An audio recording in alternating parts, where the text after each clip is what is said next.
Let's read our problem. We need to find two special numbers. One is the smallest number that rounds to 600, and the other is the biggest number that rounds to 600. Let's think about this step by step. First, let's remember how rounding to the nearest hundred works. We look at the tens digit. If it is 0, 1, 2, 3, or 4, we round down. If it is 5, 6, 7, 8, or 9, we round up.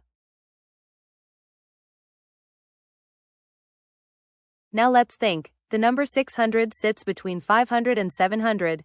Some numbers below 600 round up to 600, and some numbers above 600 round down to 600. We need to find where these groups start and end. Let's start with part A. We want the smallest number that rounds to 600. Think about numbers below 600.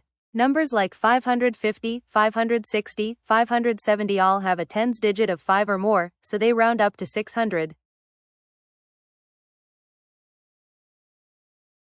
Let's check 550. The tens digit is 5. Since 5 is big enough, we round up. So 550 rounds to 600. That works. Now let's check 549. The tens digit is 4. Since 4 is less than 5, we round down. So 549 rounds to 500, not 600. That means 549 is too small.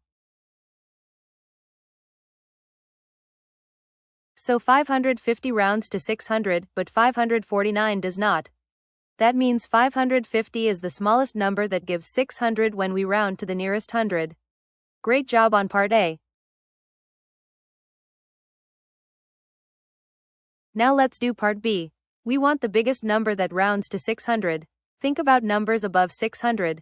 Numbers like 610, 620, 630, 640, and 649 all have a tens digit less than 5, so they round down to 600.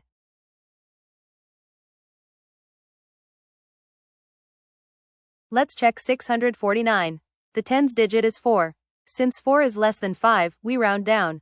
So 649 rounds to 600. That works. Now let's check 650. The tens digit is 5. Since 5 means we round up, 650 rounds to 700, not 600. So 650 is too big.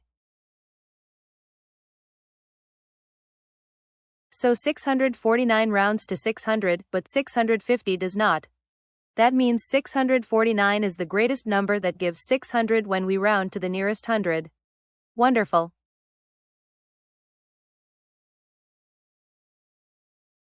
Here are both our answers. The smallest number that rounds to 600 is 550, and the biggest number that rounds to 600 is 649. Every number from 550 all the way to 649 rounds to 600. You did an amazing job. Give yourself a big clap.